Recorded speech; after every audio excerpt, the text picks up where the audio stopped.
ਜੀ ਲੈ ਸਾਹਿਬ ਸਤਿ ਸ਼੍ਰੀ ਅਕਾਲ ਜੀ। ਸਤਿ ਸ਼੍ਰੀ ਅਕਾਲ ਗਿੱਲ ਸਾਹਿਬ ਜੀ ਸਤਿ ਸ਼੍ਰੀ ਅਕਾਲ ਜੀ। ਸਮਾਂ ਹੁਣ ਹੋ ਗਿਆ ਖੁੰਡ ਚਰਚਾ ਪ੍ਰੋਗਰਾਮ ਦਾ, ਔਰ ਖੁੰਡ ਚਰਚਾ ਪ੍ਰੋਗਰਾਮ ਦੇ ਵਿੱਚ ਹਰ ਰੋਜ਼ ਅਸੀਂ ਕੋਈ ਨਾ ਕੋਈ ਸਬੱਬੀ ਗੱਲ ਕਰਦੇ ਆ, ਔਰ ਇਸ ਗੱਲ ਦੇ ਵਿੱਚੋਂ ਗੱਲ ਨਿਕਲਦੀ ਆ, ਔਰ ਗੱਲ ਨਿਕਲਦੀ ਤਾਂ ਫਿਰ ਮਸਲੇ ਖੜੇ ਹੋ ਜਾਂਦੇ ਨੇ। ਬਹੁਤ ਸਾਰੇ ਲੋਕ ਸਾਡੇ ਵਿਚਾਰਾਂ ਦੇ ਨਾਲ ਸਹਿਮਤ ਵੀ ਹੁੰਦੇ ਨੇ, ਬਹੁਤ ਸਾਰੇ ਲੋਕ ਸਾਡੇ ਵਿਚਾਰਾਂ ਨਾਲ ਸਹਿਮਤ ਨਹੀਂ ਵੀ ਹੁੰਦੇ।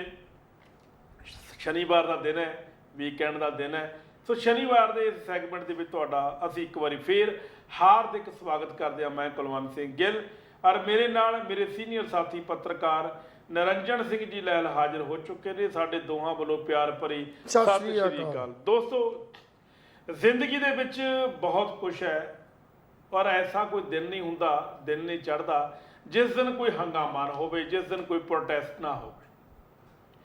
ਭਾਜਪਾ ਦੇ ਦੋ ਸ਼ਖਸ ਮੁਸਲਿਮ ਭਾਈਚਾਰੇ ਬਾਰੇ ਮਾੜਾ ਬੋਲਦੇ ਨੇ, ਔਰ ਉਸ ਤੋਂ ਬਾਅਦ ਹੰਗਾਮੇ ਖੜੇ ਹੋ ਜਾਂਦੇ ਨੇ ਪੂਰੇ ਹਿੰਦੁਸਤਾਨ ਦੇ ਵਿੱਚ। ਇਕੱਲੇ ਹਿੰਦੁਸਤਾਨ ਨਹੀਂ, ਬਾਹਰਲੇ ਮੁਲਕਾਂ ਦੇ ਵਿੱਚ ਵੀ ਜਿੱਥੇ ਜਿੱਥੇ ਮੁਸਲਿਮ ਭਾਈਚਾਰਾ ਹੈਗਾ, ਉੱਥੇ ਉੱਥੇ ਹੰਗਾਮੇ ਖੜੇ ਹੋ ਜਾਂਦੇ ਨੇ। ਹਾਲਾਂਕਿ ਨੂਪੁਰ ਅਤੇ ਜ਼ਿੰਦਲ ਨੂੰ ਭਾਜਪਾ ਦੀ ਹਾਈ ਕਮਾਂਡ ਨੇ 6 ਸਾਲ ਵਾਸਤੇ ਪਾਰਟੀ 'ਚੋਂ ਬਰਖਾਸਤ ਕਰਤਾ, ਪਰ ਮੁਸਲਿਮ ਭਾਈਚਾਰਾ ਇਸ ਗੱਲ ਦੀ ਮੰਗ ਕਰ ਰਿਹਾ ਹੈ ਕਿ ਇਹਨਾਂ ਦੇ ਖਿਲਾਫ ਕਾਨੂੰਨੀ ਕਾਰਵਾਈ ਕਰਕੇ ਇਹਨਾਂ ਨੂੰ ਸਲਾਖਾਂ ਦੇ ਪਿੱਛੇ ਧੱਕਿਆ ਜਾਵੇ, ਕਿਉਂਕਿ ਇੰਟਰਨੈਸ਼ਨਲ ਲੈਵਲ ਤੇ ਮੁਸਲਿਮ ਭਾਈਚਾਰੇ ਦਾ ਅਕਸ ਜਿਹੜਾ ਹੈ ਉਹ ਖਰਾਬ ਕਰਨ ਦੀ ਇਹਨਾਂ ਸਾਬਕਾ ਭਾਜਪਾ ਦੇ ਨੇਤਾਵਾਂ ਨੇ ਕੋਸ਼ਿਸ਼ ਕੀਤੀ ਹੈ। ਕੀ ਮਲੇਰਕੋਟਲਾ, ਕੀ ਸੰਗਰੂਰ, ਕੀ ਮਾਨਸਾ, ਕੀ ਬਠਿੰਡਾ, ਕੀ ਮੋਹਾਲੀ, ਕੀ ਪੰਜਾਬ ਦੇ ਵੱਖ-ਵੱਖ ਜ਼ਿਲ੍ਹੇ, ਉਧਰੋਂ ਦਿੱਲੀ ਦੇ ਵਿੱਚ ਵੀ ਨੂਪੁਰ ਸ਼ਰਮਾ ਦੇ ਖਿਲਾਫ ਦੇਸ਼ ਭਰ ਦੇ ਵਿੱਚ ਪ੍ਰਦਰਸ਼ਨ ਹੋ ਰਹੇ ਨੇ। ਉਹਨਾਂ ਦੇ ਗ੍ਰਿਫਤਾਰੀ ਵਾਰੰਟ ਜਿਹੜੇ ਨੇ ਉਹ ਕੱਢੇ ਜਾਣ, ਔਰ ਉਸ ਤੋਂ ਬਾਅਦ ਪ੍ਰਦਰਸ਼ਨ ਦਾ ਕੋਈ ਸੱਦਾ ਬੇਸ਼ੱਕ ਨਹੀਂ ਦਿੱਤਾ ਗਿਆ ਸੀ ਦਿੱਲੀ ਵਿੱਚ। ਸ਼ਾਹੀ ਇਮਾਮ ਨੇ ਕਿਹਾ ਵੀ ਇਸ ਦੇ ਬਾਵਜੂਦ ਵੀ ਮੁਸਲਿਮ ਭਾਈਚਾਰਾ ਸੜਕਾਂ ਤੇ ਹੈ। ਲੈਲ ਸਾਹਿਬ ਜੀ, ਆਪਾਂ ਲੰਬੀ ਗੱਲ ਤਾਂ ਖੈਰ ਨਹੀਂ ਕਰਾਂਗੇ, ਕਿਉਂਕਿ ਮੁਸਲਿਮ ਭਾਈਚਾਰਾ ਵੀ ਸਾਡਾ ਦੋਸਤ ਹੈ। ਹਿੰਦੂ, ਮੁਸਲਿਮ, ਸਿੱਖ, ਈਸਾਈ ਸਾਰੇ ਹਾਂ ਅਸੀਂ ਭਾਈ ਭਾਈ ਜੀ। ਸੰਨ 47 ਦੀ ਵੰਡ ਤੋਂ ਲੈ ਕੇ ਹੁਣ ਤੱਕ ਮੁਸਲਿਮ ਭਾਈਚਾਰਾ ਸਾਡੀਆਂ ਜੜ੍ਹਾਂ ਦੇ ਵਿੱਚ ਸਮੋਇਆ ਹੋਇਆ ਹੈ, ਸਾਡੇ ਅੰਗ ਸੰਗ ਹੈ, ਕਿਉਂਕਿ ਖੂਨ ਇੱਕ ਹੈ ਜੀ। ਕੋਈ ਖਾਨ ਬਣ ਗਿਆ, ਕੋਈ ਸਿੰਘ ਬਣ ਗਿਆ, ਕੋਈ ਰਾਮ ਮਹੇਸ਼ ਬਣ ਗਿਆ, ਇਹਦੇ ਨਾਲ ਕੋਈ ਜੀਜਸ ਬਣ ਗਿਆ, ਇਹਦੇ ਨਾਲ ਕੋਈ ਫਰਕ ਨਹੀਂ ਪੈਂਦਾ, ਕਿਉਂਕਿ ਸਾਰਿਆਂ ਦੀਆਂ ਰਗਾਂ ਦੇ ਵਿੱਚ ਖੂਨ ਜਿਹੜਾ ਉਹ ਲਾਲ ਰੰਗ ਦਾ ਹੈ। ਇੱਦਾਂ ਕਦੇ ਨਹੀਂ ਹੋਇਆ ਕਿ ਮੁਸਲਮਾਨਾਂ ਦਾ ਰੰਗ ਪੀਲਾ ਹੋਵੇ, ਸਿੱਖਾਂ ਦਾ ਰੰਗ ਲਾਲ ਹੋਵੇ, ਹਿੰਦੂਆਂ ਦਾ ਹਰਾ ਹੋਵੇ, ਜਾਂ ਹੋਰ ਭਾਈਚਾਰੇ ਦਾ ਕਾਲਾ ਹੋਵੇ। ਸਾਰਿਆਂ ਦਾ ਰੰਗ ਖੂਨ ਦਾ ਉਹ ਲਾਲ ਹੈ ਜੀ। ਜੇ ਸਾਰਿਆਂ ਦੇ ਖੂਨ ਦਾ ਰੰਗ ਲਾਲ ਹੈ ਤਾਂ ਪ੍ਰਮਾਤਮਾ ਵੀ ਸਾਰਿਆਂ ਦਾ ਇੱਕ ਹੈ। ਹਾਲਾਂਕਿ ਪ੍ਰਮਾਤਮਾ ਦੀਆਂ ਸ਼ਕਲਾਂ ਸੀ ਬਹੁਤ ਬਣਾਤੀਆਂ, ਕਿਸੇ ਨੇ ਤ੍ਰਿਸ਼ੂਲ ਵਾਲਾ ਪ੍ਰਮਾਤਮਾ ਬਣਾਤਾ, ਕਿਸੇ ਨੇ ਖੰਡੇ ਵਾਲਾ ਪ੍ਰਮਾਤਮਾ ਬਣਾਤਾ, ਪਰ ਪ੍ਰਮਾਤਮਾ ਸਰਬ ਸ਼ਕਤੀਮਾਨ ਹੈ। ਪ੍ਰਮਾਤਮਾ ਸਾਰਿਆਂ ਦੇ ਲਈ ਇੱਕ ਹੈ, ਔਰ ਪ੍ਰਮਾਤਮਾ ਦੀ ਬਣਾਏ ਇਸ ਕਾਇਨਾਤ ਦੇ ਵਿੱਚ ਜਿਹੜੇ ਲੀਡਰ ਨੇ, ਸਾਡੇ ਸਿਆਸਤਦਾਨ ਨੇ, ਇਹ ਹਮੇਸ਼ਾ ਸਾਡੇ ਲੋਕਾਂ ਦੇ ਵਿੱਚ ਸੰਪਰਦਾ ਧਰਮ ਦੇ ਨਾਂ ਤੇ ਦੰਗੇ ਫੈਲਾਉਂਦੇ ਹੋਏ ਨਜ਼ਰ ਆਉਂਦੇ ਨੇ। ਲੈਲ ਸਾਹਿਬ ਕੀ ਕਹਿਣਾ ਚਾਹੁੰਦੇ ਹੋ ਕਿ ਘੱਟ ਗਿਣਤੀ ਮੁਸਲਿਮ ਭਾਈਚਾਰੇ ਦੇ ਖਿਲਾਫ ਜਿਹੜੀਆਂ ਕੋਝੀਆਂ ਹਰਕਤਾਂ ਨੇ, ਇਹ ਪਹਿਲੀ ਵਾਰ ਨਹੀਂ ਹੋਇਆ। ਇਸ ਤੋਂ ਜਦੋਂ ਦਾ ਦੇਸ਼ ਆਜ਼ਾਦ ਹੋਇਆ ਹਮੇਸ਼ਾ ਹੀ ਮੁਸਲਿਮ ਭਾਈਚਾਰੇ ਨੂੰ ਲਤਾੜਨ ਦੀ ਕੋਸ਼ਿਸ਼ ਕੀਤੀ ਗਈ ਹੈ। ਇਹਦੇ ਪਿੱਛੇ ਕਾਰਨ ਕੀ ਰਹਿੰਦਾ ਭਾਰਤ ਦਾ? ਜੀ ਲੈਲ ਸਾਹਿਬ। ਗਿੱਲ ਸਾਹਿਬ, ਗੱਲ ਇਹ ਹੈ ਜਦੋਂ 1947 ਦੀ ਜਿਹੜੀ ਤੁਸੀਂ ਗੱਲ ਕੀਤੀ, ਮੈਂ ਬਹੁਤ ਹੀ ਲੰਬੀ ਤਾਂ ਨਹੀਂ ਕਰ ਸਕਦਾ ਜੀ। ਸਰ ਮੈਂ ਇੰਨਾ ਦੱਸ ਸਕਦਾ ਵੀ 1947 ਦੀ ਜਿਹੜੀ ਵੰਡ ਹੈ ਉਹ ਵੀ ਇਹ ਪੋਲੀਟੀਕਲ ਸਿਆਸੀ ਜਿਹੜੀ ਆ ਉਹਦੀ ਭੇਂਟ ਚੜ੍ਹੀ ਸੀ। ਭਗਤ ਸਿੰਘ ਹੋਣਾ ਨੇ ਜਾਂ ਗਦਰੀ ਲਹਿਰ ਦੇ ਬਾਬਿਆਂ ਨੇ, ਅਕਾਲੀ ਲਹਿਰ ਨੇ, ਜਾਂ ਹੋਰ ਜਿੰਨੀਆਂ ਵੀ ਭਾਰਤ ਨੂੰ ਦੇਸ਼ ਕਰਾਉਣ ਵਾਲੀਆਂ, ਜਿਹੜੀਆਂ ਭਾਰਤ ਦੇਸ਼ ਨੂੰ ਆਜ਼ਾਦ ਕਰਾਉਣਾ ਚਾਹੁੰਦੀਆਂ ਸੀ, ਉਹਨਾਂ ਅੰਗਰੇਜ਼ਾਂ ਤੋਂ ਉਹਨਾਂ ਦੀ ਕੋਈ ਇਹੋ ਜਿਹੀ ਮੰਗ ਨਹੀਂ ਸੀ ਵੀ ਸਾਡੇ ਜਿਹੜੇ ਦੇਸ਼ ਆ ਉਹ ਵੰਡੇ ਜਾਣ। ਪਰ ਸਾਡੇ ਰਾਜਨੀਤਿਕ ਨੇਤਾਵਾਂ ਦੀ ਇਹ ਲਾਲਸਾ ਸੀ। ਉਸ ਲਾਲਸਾ ਦੇ ਸਦਕਾ ਅੰਗਰੇਜ਼ ਤੇ ਚਲ ਗਏ, ਪਰ ਭਾਰਤ ਨੂੰ ਦੋ ਹਿੱਸਿਆਂ 'ਚ ਜ਼ਰੂਰ ਵੰਡ ਕੇ ਗਏ ਜੀ। ਉਸ ਵੰਡ ਦੇ ਪਿੱਛੇ ਵੀ ਸਿਰਫ ਤੇ ਸਿਰਫ ਮਜ਼੍ਹਬਾਂ ਦਾ ਹੀ ਕਸੂਰ ਸੀ, ਸਾਡੇ ਰਾਜਨੀਤਿਕ ਲੋਕਾਂ ਦਾ ਕਸੂਰ ਸੀ, ਨਾ ਕਿ ਆਮ ਲੋਕਾਂ ਦਾ। ਕਿਉਂਕਿ ਪਿੰਡਾਂ ਦੇ ਵਿੱਚ ਸਾਡੇ ਜਿਹੜੇ ਪਿੰਡ ਸੀ, ਗੁਰਦਾਸਪੁਰ, ਅੰਮ੍ਰਿਤਸਰ, ਫਿਰੋਜ਼ਪੁਰ, ਜਾਂ ਜਿਹੜੇ ਸਾਰੇ ਬਾਰਡਰ ਦੇ ਨੇੜੇ ਸੀ ਜਾਂ ਹੋਰਨਾਂ ਥਾਵਾਂ 'ਤੇ ਸੀ, ਉੱਥੇ ਸਿੱਖ, ਹਿੰਦੂ, ਮੁਸਲਿਮ ਇਹ ਸਾਰੇ ਜਿਹੜੇ ਰਲ ਮਿਲ ਕੇ ਰਹਿੰਦੇ ਸੀ। ਇੱਕ ਦੂਜਿਆਂ ਦੇ ਘਰਾਂ 'ਚ ਰਿਸ਼ਤੇ ਹੋ ਜਾਂਦੇ ਸੀ। ਜਿਵੇਂ ਤੁਸੀਂ ਕਿਹਾ ਨਾ ਵੀ ਅਸੀਂ ਸਾਰੇ ਰੱਬ ਦੇ ਬੰਦੇ ਹਾਂ, ਤੇ ਹਰ ਬੰਦੇ ਨੇ ਆਪਣੇ ਰੱਬ ਨੂੰ ਆਪਣੇ ਤਰੀਕੇ ਦੇ ਨਾਲ ਉਹ ਜਿਹੜਾ ਹੈਗਾ ਮਹਿਸੂਸ ਕੀਤਾ ਹੋਇਆ। ਕਿਸੇ ਨੇ ਰਾਮ ਰੱਖ ਲਿਆ, ਕਿਸੇ ਨੇ ਅੱਲਾ ਰੱਖ ਲਿਆ, ਕਿਸੇ ਨੇ ਵਾਹਿਗੁਰੂ ਰੱਖ ਲਿਆ, ਕਿਸੇ ਨੇ ਕੁਛ ਰੱਖ ਲਿਆ। ਪਰ ਕੁਦਰਤ ਕੇ ਸਭ ਬੰਦੇ ਇਹ ਏਕ ਨੂਰ ਤੋਂ ਸਭ ਜਗ ਉਪਜਿਆ, ਕੌਣ ਭਲੇ ਕੋ ਮੰਦੇ ਦਾ ਕਹਿਣ ਦਾ ਭਾਵ ਇਹ ਹੈ ਕਿ ਸਾਰੇ ਬੰਦੇ ਜਿਹੜੇ ਸੀ ਉਹ ਕੁਦਰਤ ਨੇ ਇਨਸਾਨ ਬਣਾਏ ਸੀ। ਜਦੋਂ ਵੀ ਤੁਸੀਂ ਮਾਂ ਦੇ ਪੇਟ ਚੋਂ ਜੰਮਦੇ ਹੋ ਨਾ, ਜੇ ਤੇ ਤੁਸੀਂ ਮੁਸਲਮਾਨ ਦੇ ਘਰ ਜੰਮ ਕੇ ਤੇ ਤੁਹਾਨੂੰ ਉੱਥੋਂ ਦਾ ਕਲਚਰ ਜਿਹੜਾ ਮੁਸਲਮਾਨਾਂ ਵਾਲਾ ਮਿਲ ਜਾਣਾ ਤੇ ਤੁਸੀਂ ਮੁਸਲਮਾਨਾਂ ਵਾਲੀ ਆਬਾਦੀ ਮਤਲਬ ਕਮਿਊਨਿਟੀ ਚਲੇ ਜਾਣਾ। ਜੇ ਤੁਸੀਂ ਸਿੱਖਾਂ ਦੇ ਘਰੇ ਜੰਮੇ ਹੋ ਤਾਂ ਸਿੱਖਾਂ ਦੇ ਮਤਲਬ ਜਿਹੜੇ ਉਹ ਬੱਚੇ ਤੁਸੀਂ ਅਖਵਾਓਗੇ। ਜੇ ਹਿੰਦੂਆਂ ਦੇ ਜੰਮੇ ਹੋ ਤੇ ਹਿੰਦੂਆਂ ਦੇ ਜੰਮੇਗੇ।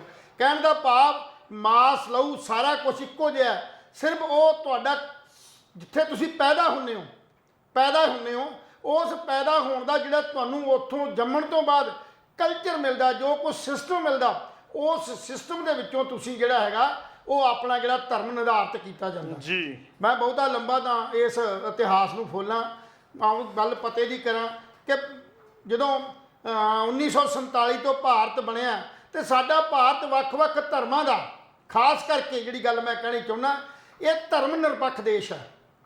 ਇੱਥੇ ਮੁਸਲਮਾਨ ਵੀ ਨੇ, ਇੱਥੇ ਸਿੱਖ ਵੀ ਨੇ, ਇੱਥੇ ਈਸਾਈ ਵੀ ਨੇ, ਇੱਥੇ ਬੋਧੀ ਵੀ ਨੇ, ਇੱਥੇ ਧਰਮ ਜਿਹੜੇ ਸਨਾਤਨੀ ਨੇ ਵੀ, ਇੱਥੇ ਹਿੰਦੂ ਵੀ ਨੇ। ਇਹਨਾਂ ਸਾਰਿਆਂ ਦਾ ਸੁਮੇਲ ਜਿਹੜਾ ਹੈ ਉਹ ਸਾਡਾ ਧਰਮ ਨਿਰਪੱਖ ਦੇਸ਼ ਭਾਰਤ ਹੈ, ਜਿੱਥੇ ਵੱਖ-ਵੱਖ ਬੋਲੀਆਂ ਜਾਂਦੀਆਂ, ਵੱਖ-ਵੱਖ ਪਹਿਰਾਵੇ ਨੇ ਤੇ ਵੱਖ-ਵੱਖ ਜਿਹੜੇ ਧਰਮਾਂ ਦਾ ਇੱਕ ਸੁਮੇਲ ਹੈ। ਪਰ ਇਸ ਸੁਮੇਲ ਨੂੰ ਤੋੜਨ ਲਈ ਸਾਡੇ ਰਾਜਨੀਤਿਕ ਲੋਕਾਂ ਦੇ ਜਿਹੜੇ ਹਿੱਤ ਨੇ ਉਹ ਇਹਦੇ 'ਚ ਭਾਰੂ ਪੈ ਜਾਂਦੇ ਨੇ। ਜੇ ਅੱਜ ਪੈਗੰਬਰ ਹਜ਼ਰਤ ਮੁਹੰਮਦ ਸਾਹਿਬ ਦੇ ਖਿਲਾਫ ਨੂਰਪੁਰ ਸ਼ਰਮਾ ਔਰ ਜਿੰਦਲ ਵਰਗਿਆਂ ਨੇ ਜਿਹੜੇ ਘਟੀਆ ਇਸ ਢੰਗ ਦੇ ਬਿਆਨ ਦੇ ਕੇ ਅੱਜ ਦੁਨੀਆ ਪੱਧਰ ਦੇ ਉੱਤੇ ਮੁਸਲਮਾਨਾਂ ਦੇ ਅੰਦਰ ਜਿਨ੍ਹਾਂ ਦਾ ਉਹ ਪੀਰ ਹੈ, ਜਿਨ੍ਹਾਂ ਦਾ ਉਹ ਗੁਰੂ ਹੈ, ਉਹਦੇ ਖਿਲਾਫ ਸ਼ਬਦ ਬੋਲ ਕੇ ਉਹਨਾਂ ਦੇ ਜਿਹੜੇ ਹਿਰਦੇ ਆ ਵਲੂੰਧਰੇ ਗਏ ਨੇ। ਇਹ ਪਾੜਾ ਸਿਰਫ ਭਾਜਪਾ ਦੀ ਹਿੰਦੂਵਾਦੀ ਨੀਤੀ ਦਾ ਇੱਕ ਹਿੱਸਾ ਹੈ। ਇਹ ਨਹੀਂ ਹੋ ਸਕਦਾ ਵੀ ਨੂਰਪੁਰ ਜਿਹੜੀ ਹੈਗੀ ਸ਼ਰਮਾ ਜਾਂ ਜਿੰਦਲ ਵਰਗੇ ਕਿਤੇ ਜਾਣ ਚੱਕ ਇਹਨਾਂ ਨੇ ਬਿਆਨ ਦੇ ਦਿੱਤੇ। ਇਹਦੇ ਪਿੱਛੇ ਬਹੁਤ ਵੱਡੀ ਰਾਜਨੀਤੀ ਆ।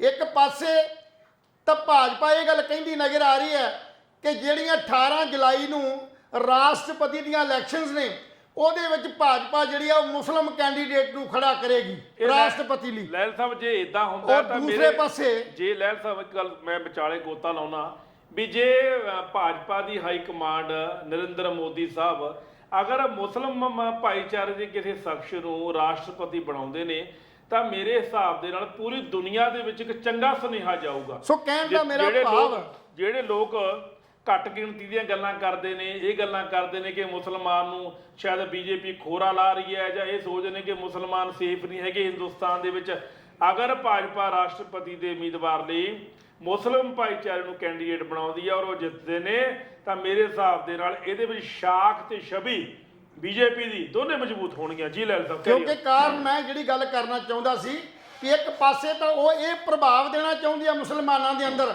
ਕਿ ਅਸੀਂ ਤੁਹਾਡੀ ਇਸ ਕਮਿਊਨਿਟੀ ਦਾ ਜਿਹੜਾ ਬੰਦਾ ਉਹ ਰਾਸ਼ਟਰਪਤੀ ਹਿੰਦੁਸਤਾਨ ਦੀ ਜਿਹੜੀ ਟੌਪ ਦੀ ਜਿਹੜੀ ਮਤਲਬ ਸਾਡਾ ਸ਼ਾਸਨ ਜਿਹੜਾ ਸਾਡਾ ਰਾਸ਼ਟਰਪਤੀ ਆ ਉਹਦੇ ਲਈ ਜਿਹੜੇ ਨੋਮੀਨੇਸ਼ਨ ਜਿਹੜੀ ਆ ਉਹਨੂੰ ਕੈਂਡੀਡੇਟ ਜਿਹੜਾ ਅਸੀਂ ਦੇਣ ਨੂੰ ਤਿਆਰ ਹੋਏ ਆ। ਔਰ ਦੂਸਰੇ ਪਾਸੇ ਨੂਪਰ ਔਰ ਜਿੰਦਲ ਵਰਗਿਆਂ ਦੇ ਉੱਤੇ ਉਹਨਾਂ ਨੂੰ 6 ਸਾਲ ਤੋਂ ਪਾਰਟੀ ਤੋਂ ਕੱਢ ਦੇਣਾ ਹੀ ਬਹੁਤਾ ਵੱਡੀ ਗੱਲ ਨਹੀਂ। ਸਾਰੀ ਦੁਨੀਆ ਦੇ ਅੰਦਰ ਪੈਗੰਬਰ ਦੇ ਖਿਲਾਫ ਬੋਲੇ ਸ਼ਬਦਾਂ ਦੇ ਬਣਦਾ ਤਾਂ ਇਹ ਸੀ ਵੀ ਉਸੇ ਵੇਲੇ ਹੀ ਇਹਦੇ ਖਿਲਾਫ FIR ਦਰਜ ਕਰਕੇ ਕਾਨੂੰਨੀ ਢੰਗ ਦੇ ਨਾਲ ਜਿਹੜੀ ਉਹ ਪ੍ਰਕਿਰਿਆ ਸ਼ੁਰੂ ਕਰ ਦੇਣੀ ਚਾਹੀਦੀ ਸੀ ਤਾਂ ਕਿ ਉਹਨਾਂ ਧਾਰਮਿਕ ਤੌਰ ਤੇ ਜਿਨ੍ਹਾਂ ਬੰਦਿਆਂ ਦੇ ਅੱਜ ਭਾਵਨਾ ਜਿਹੜੀਆਂ ਜੁੜੀ ਹੋਈ ਸੀ ਉਸ ਭਾਵਨਾ ਨੂੰ ਸੱਟ ਵੱਜੀ ਆ।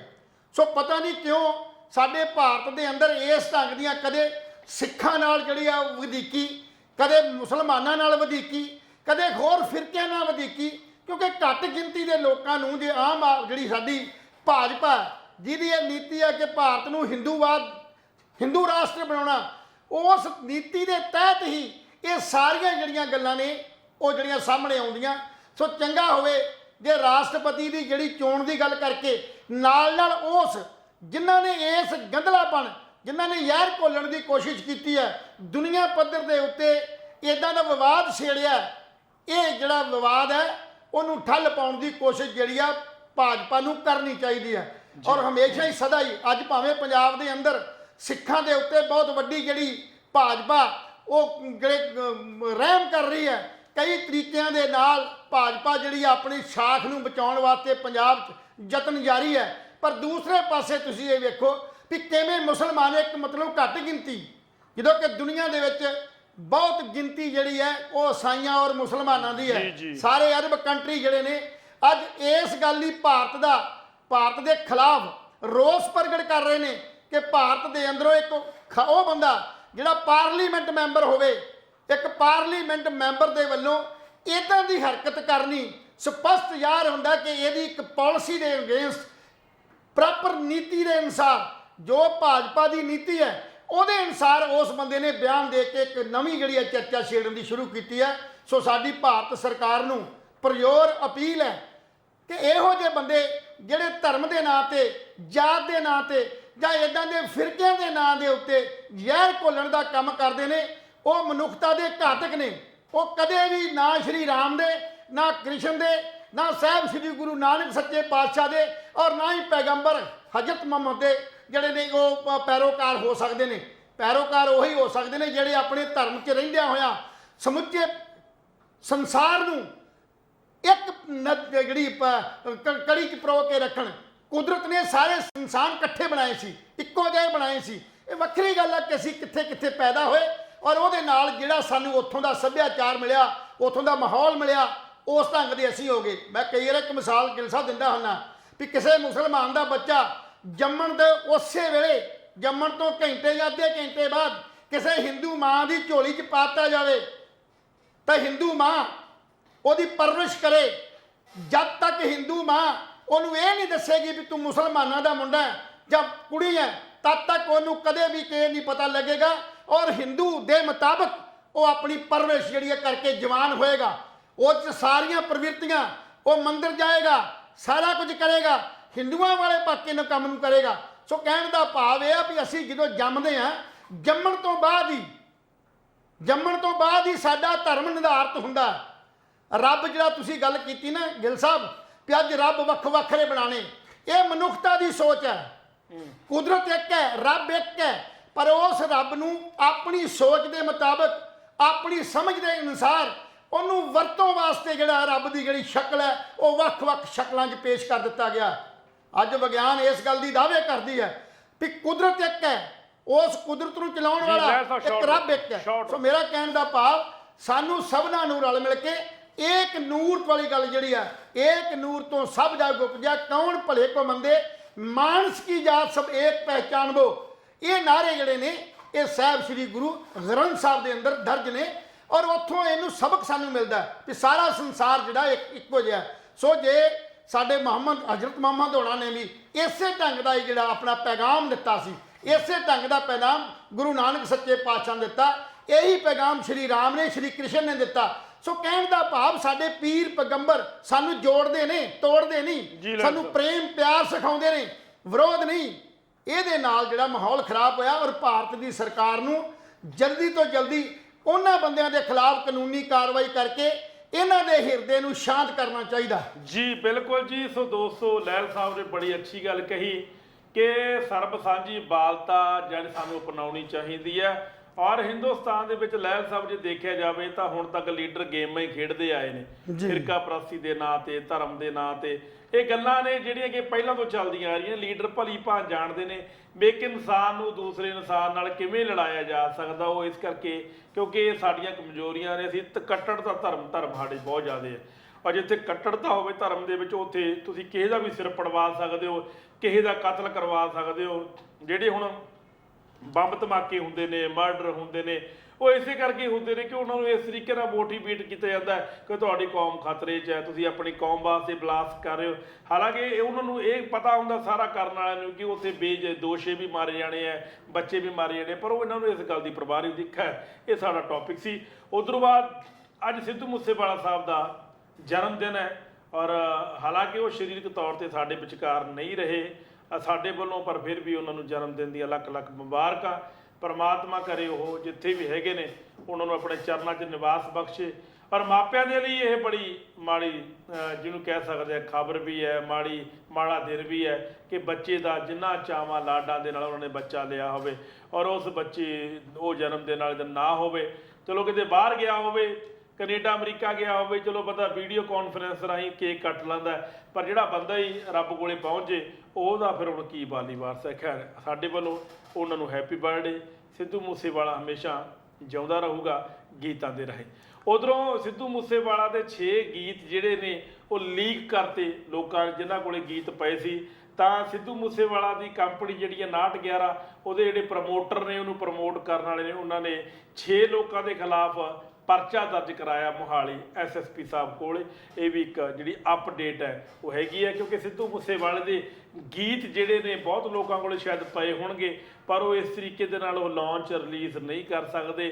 ਉਹ ਪਹਿਲਾਂ ਹੀ ਇਹਨਾਂ ਦੇ ਮਾਪਿਆਂ ਨੇ ਗੱਲ ਕਲੀਅਰ ਕਰਤੀ ਸੀ ਕਿ ਸਿੱਧੂ ਮੂਸੇਵਾਲੇ ਨੂੰ ਨਾ ਕੋਈ ਬਦਨਾਮ ਕਰਨ ਦੀ, ਨਾ ਟਿੱਪਣੀ ਕਰਨ ਦੀ, ਨਾ ਕੋਈ ਨਵੇਂ ਗੀਤ ਜਿਹੜੇ ਨੇ ਕਿਸੇ ਕੋਲੇ ਪਏ ਨੇ ਉਹ ਲਾਂਚ ਕਰਨ ਦੀ ਜਿਹੜੀ ਪਰਮਿਸ਼ਨ ਜਿਹੜੀ ਹੈ ਉਹ ਬਿਲਕੁਲ ਨਹੀਂ ਦਿੰਦੇ, ਕਿਉਂਕਿ ਸਿੱਧੂ ਮੂਸੇਵਾਲੇ ਦੀ ਕੰਪਨੀ ਦੇ ਪ੍ਰਮੋਟਰ ਜਿਹੜੇ ਨੇ ਉਹ ਆਪ ਉਹਨਾਂ ਗੀਤਾਂ ਨੂੰ ਰਿਲੀਜ਼ ਕਰਿਆ ਕਰਨਗੇ।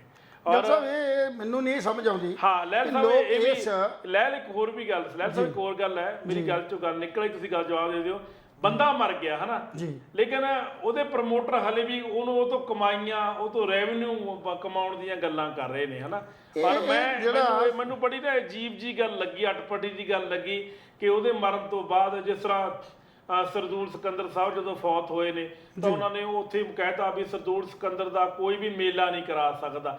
ਮਤਲਬ ਇਹ ਤਾਂ ਇਹਨਾਂ ਦੀ ਕੋਈ ਮੋਨੋਪੋਲੀ ਬਣ ਗਈ ਹੈ ਨਾ ਵੀ ਮੇਲੇ ਵੀ ਅਸੀਂ ਕਰਾ ਸਕਦੇ ਆ। ਇਹ ਲੋਕਾਂ ਦੀ ਧਾਰਨਾ ਗਲਤ ਹੈ। ਹਾਂ ਇਹ ਗਲਤ ਮਾਪਿਆਂ ਦੀ, ਕਿਉਂਕਿ ਸਾਡੇ ਦਿਲਾਂ ਦੇ ਅੰਦਰ ਆਪਣੇ ਵਿਛੜੇ ਹੋਏ ਮਿੱਤਰ ਦੇ ਪ੍ਰਤੀ, ਵਿਛੜੇ ਹੋਏ ਸਾਡੇ ਕੋਈ ਉਸਤਾਦਾਂ ਦੀ ਜਾਂ ਸਾਡੇ ਵੱਡ ਵਡੇਰਿਆਂ ਦੀਆਂ ਜਿਹੜੀਆਂ ਯਾਦਾਂ ਨੇ ਉਹ ਸਾਡੇ ਉਹਦੇ ਬੋਲ ਹੀ ਰਹਿ ਜਾਂਦੇ ਨੇ। ਜਿਹੜਾ ਕਲਾਕਾਰ ਲੈ ਸਾਹਿਬ ਉਹ ਸਾਂਝਾ ਹੁੰਦਾ, ਕਲਾਕਾਰ ਗੁਰੂ ਇਹ ਸਾਰੇ ਸਾਂਝੇ ਸਾਡੇ ਹੁੰਦੇ ਨੇ ਤੇ ਉਹਨਾਂ ਦੀਆਂ ਯਾਦਾਂ ਨੂੰ ਤਾਜ਼ਾ ਕਰਨ ਵਾਸਤੇ ਅਗਰ ਸਾਡੇ ਕੋਲ ਕੁਝ ਹੈ ਤੇ ਅਸੀਂ ਉਹਦੇ ਨਾਲ ਉਹਨੂੰ ਆਪਾਂ ਪਬਲਿਸ਼ ਕਰਕੇ ਤੇ ਆਪਾਂ ਉਹਦੀ ਯਾਦ ਨੂੰ ਜਿਹੜਾ ਤਾਜ਼ਾ ਰੱਖ ਸਕਦੇ ਹਾਂ। ਵੱਖਰੀ ਗੱਲ ਹੈ ਕਿ ਉਹਦੇ ਫਾਦਰ ਸਾਹਿਬ ਨੇ ਗੱਲ ਜ਼ਰੂਰ ਕਹੀ ਸੀ ਵੀ ਮੈਂ ਉਹਦੀ ਯਾਦ ਨੂੰ ਅਗਲੇ 10 ਸਾਲ ਤੱਕ ਲੋਕਾਂ ਦੇ ਦਿਲਾਂ 'ਚ ਰੱਖੂੰਗਾ, ਕਿਉਂਕਿ ਮੇਰੇ ਕੋਲ ਉਹ ਬਹੁਤ ਵੱਡਾ ਖਜ਼ਾਨਾ ਛੱਡ ਕੇ ਗਿਆ। ਉਹਨਾਂ ਲੋਕਾਂ ਨੂੰ ਜਿਹੜੇ ਬੰਦੇ ਆਪਣੀ ਇਸ ਢੰਗ ਨਾਲ ਪਬਲਿਸਿਟੀ ਕਰਨ ਵਾਸਤੇ ਜੇ ਹਰਕਤਾਂ ਵੀ ਕਰਦੇ ਨੇ ਉਹ ਕੋਈ ਸਿੱਧੂ ਮੂਸੇ ਵਾਲੇ ਨਾਲ ਇਨਸਾਫ ਨਹੀਂ ਕਰ ਰਹੇ, ਚਾਹੇ ਉਹਦੇ ਪ੍ਰਮੋਟਰ ਨੇ ਚਾਹੇ ਦੂਸਰੇ ਬੰਦੇ ਨੇ, ਉਹ ਕੋਈ ਵਧੀਆ ਨਹੀਂ ਕਰ ਰਹੇ, ਕਿਉਂਕਿ ਉਹਦਾ ਪਰਿਵਾਰ ਬੈਠਾ ਹੋਇਆ, ਉਹਦਾ ਪਰਿਵਾਰ ਇਸ ਯਾਦ ਨੂੰ ਤਾਜ਼ਾ ਰੱਖਣ ਵਾਸਤੇ ਉਹਨਾਂ ਦੇ ਮਿੱਤਰਾਂ ਸਨੇਹੀਆਂ ਔਰ ਉਹਨਾਂ ਦੁਨੀਆ ਪੱਧਰ ਦੇ ਲੋਕਾਂ ਨੂੰ ਜਿਹੜੇ ਉਹਦੇ ਨਾਲ ਜੋੜਨ ਦਾ ਆਪਣੇ ਵੱਲੋਂ ਕੀਤਾ ਵਾਅਦਾ ਉਹ ਯਤਨ ਕਰ ਰਹੇ ਨੇ। ਪਰ ਸਵਾਲ ਇਸ ਗੱਲ ਦਾ ਵੀ ਅਸੀਂ ਲੋਕ ਜਿਹੜੇ ਨੇ ਬਹੁਤ ਭਾਵਕ ਹੋ ਕੇ ਕੁਝ ਤੇ ਕਮਰਸ਼ਲਾਈਜ਼ ਨੇ, ਜਿਵੇਂ ਕੰਪਨੀਆਂ ਦੇ ਪ੍ਰਮੋਟਰ ਨੇ ਇਹ ਕਮਰਸ਼ਲਾਈਜ਼ ਨੇ, ਇਹ ਬੰਦੇ ਨੂੰ ਖਤਮ ਹੋਣ ਤੋਂ ਬਾਅਦ ਉਹਨੂੰ ਵੱਟਣ ਦੀ ਕੋਸ਼ਿਸ਼ ਕਰਦੇ ਨੇ, ਕਮਾਉਣ ਦੀ ਕੋਸ਼ਿਸ਼ ਕਰਦੇ ਨੇ। ਉਹ ਕਿਸੇ ਦੇ ਜੀਵਨ ਨਾਲ ਜ਼ਿੰਦਗੀ ਦੇ ਨਾਲ ਨਹੀਂ ਜੁੜੇ ਹੁੰਦੇ, ਉਹ ਸਿਰਫ ਆਪਣੀ ਮੰਡੀ ਨਾਲ ਜੁੜੇ ਹੁੰਦੇ ਨੇ, ਵਪਾਰਕ ਮੰਡੀ ਨਾਲ ਜੁੜੇ ਹੁੰਦੇ ਨੇ ਕਿ ਉਹਨਾਂ ਨੇ ਕੀ ਸੁੱਟਿਆ ਤੇ ਕੀ ਵਟਿਆ। ਉਹਨਾਂ ਨੂੰ ਸਿਰਫ ਤੇ ਸਿਰਫ ਕਮਰਸ਼ਲਾਈਜ਼ ਵਪਾਰਕ ਕਿਹਾ ਜਾ ਸਕਦਾ। ਉਹ ਕੋਈ ਇਨਸਾਨੀ ਕਦਰਾਂ ਕੀਮਤਾਂ ਦੇ ਮਤਲਬ ਹੱਕ 'ਚ ਨਹੀਂ ਹੁੰਦੇ, ਉਹ ਸਿਰਫ ਤੇ ਸਿਰਫ ਆਪਣੀ ਕਮਾਈ ਤੇ ਆਪਣੀ ਉਸ ਚੀਜ਼ ਨੂੰ ਮੰਡੀ 'ਚ ਵੇਚਣ ਲਈ ਇੱਕ ਵਪਾਰੀ ਨੇ ਜੀ। ਸੋ ਉਹਨਾਂ ਨੂੰ ਇਹ ਵਪਾਰਕ ਸੋਚ ਛੱਡ ਕੇ ਇਨਸਾਨੀਅਤ ਦੀ ਸੋਚ ਵੱਲ ਵਧਣਾ ਚਾਹੀਦਾ। ਔਰ ਦੂਜੀ ਗੱਲ ਜਿਹੜੀ ਹੈ ਇਹ ਅੱਜ ਮੈਂ ਇੱਕ ਹੋਰ ਗੱਲ ਗਿੱਲ ਸਾਹਿਬ ਤੁਹਾਡੇ ਨਾਲ ਸਾਂਝੀ ਕਰਦਾ ਹਾਂ ਵੀ ਵੇਖੋ ਸਪਸ਼ਟ ਇਹ ਆ ਵੀ ਜਦੋਂ ਦੇ ਮੂਸੇਵਾਲ ਸਾਹਿਬ ਦਾ ਕਤਲ ਹੋਇਆ ਉਸ ਤੋਂ ਲੈ ਕੇ ਅੱਜ ਤੱਕ ਇਸ ਕਤਲ ਨਾਲ ਸੰਬੰਧਿਤ ਅਨੇਕਾਂ ਹੀ ਕਿਸਮ ਦੀਆਂ ਜਿਹੜੀਆਂ ਖਬਰਾਂ ਨੇ ਉਹ ਬਾਹਰ ਆ ਰਹੀਆਂ ਨੇ। ਉਹਨਾਂ 'ਚ ਸਾਰੇ ਹਿੰਦੁਸਤਾਨ ਦੇ ਵਿੱਚੋਂ ਬੰਦੇ ਜਿਹੜੇ ਨੇ ਉਹ ਗੈਂਗਸਟਰ ਟਰੇਸ ਹੋ ਰਹੇ ਨੇ। ਤੁਸੀਂ ਇੱਕ ਮੇਰੀ ਗੱਲ ਨੋਟ ਕਰਿਓ ਜੀ। ਕੁਝ ਬੰਦੇ ਬਾਹਰਲਿਆਂ ਸੂਬਿਆਂ ਤੋਂ ਨੇ, ਕੁਝ ਬੰਦੇ ਬਾਹਰਲੀਆਂ ਜੇਲ੍ਹਾਂ ਤੋਂ ਨੇ, ਕੁਝ ਬੰਦੇ ਪੰਜਾਬ ਦੀਆਂ ਜੇਲ੍ਹਾਂ 'ਚੋਂ ਨੇ। ਐਡਾ ਵੱਡਾ ਸਰਕਲ ਜਿਹੜਾ ਹੈ ਗੈਂਗਸਟਰ ਦਾ ਨੈਟਵਰਕ ਹੈ, ਇਹਨੂੰ ਕੋਈ ਨਾ ਕੋਈ ਤਾਂ ਚਲਾ ਰਿਹਾ। ਆਪਾਂ ਇੱਕ ਕੇਂਦਰ ਤੱਕ ਹੋ ਗਏ ਆ ਵੀ ਸਿਰਫ ਲਾਰੈਂਸ ਬਿਸ਼ਨੋਈ ਤੇ ਦੂਸਰਾ ਬਾਹਰ ਦੇ ਗੋਲਡੀ ਦੇ ਉੱਤੇ। ਅਰੇ ਬੱਲੈਲ ਸਾਹਿਬ ਲਾਰੈਂਸ ਬਿਸ਼ਨੋਈ ਦੇ ਪਿੰਡ ਦੇ ਉਹਦੇ ਜਿਹੜੇ ਰਿਸ਼ਤੇਦਾਰ ਹੈ ਨਾ ਉਹਨੇ ਇਹ ਗੱਲ ਦੱਸੀ ਹੈ ਕਿ ਲਾਰੈਂਸ ਬਿਸ਼ਨੋਈ ਤਾਂ ਬਿਨਾਂ ਜੀ ਤੋਂ ਕਿਸੇ ਨਾਲ ਗੱਲ ਹੀ ਨਹੀਂ ਕਰਦਾ। ਪਰ ਦੂਜੀ ਗੱਲ 110 ਕਿੱਲੇ ਜ਼ਮੀਨ ਦੇ ਲਾਰੈਂਸ ਬਿਸ਼ਨੋਈ ਦੇ ਨਾਮ ਬੋਲਦੇ ਨੇ ਔਰ ਜਿਹਦੇ ਨਾਂ ਤੇ 110 ਕਿੱਲੇ ਬੋਲਦੇ ਹੋਣ ਉਹਨੂੰ ਪਹਿਲੀ ਗੱਲ ਆ ਫਿਰੌਤੀਆਂ ਮੰਗਣ ਦੀ ਕੀ ਲੋੜ ਹੈ। ਪਹਿਲੀ ਵਾਰ ਉਹਦਾ ਪਰਿਵਾਰ ਸਾਹਮਣੇ ਆਇਆ ਉਹਦੇ ਬਚਾਅ ਵਾਸਤੇ, ਪਹਿਲੀ ਵਾਰ। ਔਰ ਲਾਰੈਂਸ ਬਿਸ਼ਨੋਈ ਬਾਰੇ ਪਿੰਡਾਂ ਦੇ ਲੋਕ ਵੀ ਕਹਿ ਰਹੇ ਨੇ ਵੀ ਉਹ ਤਾਂ ਪੈਰੀ ਹੱਥ ਲਾ ਕੇ ਮਿਲਦਾ ਸੀ, ਨਸ਼ਾ ਉਹ ਨਹੀਂ ਕਰਦਾ, ਦਾਰੂ ਉਹ ਨਹੀਂ ਪੀਂਦਾ, ਫੀਮ ਭੁੱਕੀ ਡੋਡੀ ਬੀੜੀਆਂ ਸਿਗਰਟਾਂ ਉਹ ਨਹੀਂ ਪੀਂਦਾ, ਉਹ ਤਾਂ ਇਕੱਲਾ ਦੁੱਧ ਵਾਲਾ ਜਵਾਕ ਦੁੱਧ ਪੀਂਦਾ ਸੀ। ਹਾਂ, ਸਟੂਡੈਂਟ ਯੂਨੀਅਨ ਦੇ ਵਿੱਚ ਉਹ ਬਿਲਕੁਲ ਸਰਗਰਮ ਕਿਉਂਕਿ ਸੀ। ਬੇਸਿਕਲੀ ਠੀਕ ਹੈ ਕਿ ਉਹ ਪੰਜਾਬ ਯੂਨੀਵਰਸਿਟੀ ਦੇ ਵਿੱਚੋਂ ਇੱਕ ਜਥੇਬੰਦਕ ਤੌਰ ਤੇ ਜਿਹੜਾ ਉਹ ਆਗੂ ਨਿਕਲਿਆ ਸੀ। ਮੇਰੀ ਗੱਲ ਜਿਹੜੀ ਕਹਿਣ ਦਾ ਭਾਵ ਹੈ ਵੀ ਵੱਖ-ਵੱਖ ਸਟੇਟਾਂ ਤੋਂ, ਵੱਖ-ਵੱਖ ਜੇਲ੍ਹਾਂ ਤੋਂ ਜਾਂ ਹੋਰ ਨੈਟਵਰਕ ਨੂੰ ਇੰਨੇ ਢੰਗ ਦੇ ਨਾਲ ਪੁਲਿਸ ਜਿਹੜੀ ਹੈ ਉਹ ਇਹ ਸਾਬਤ ਕਰਨ ਦੀ ਕੋਸ਼ਿਸ਼ ਕਰ ਰਹੀ ਹੈ।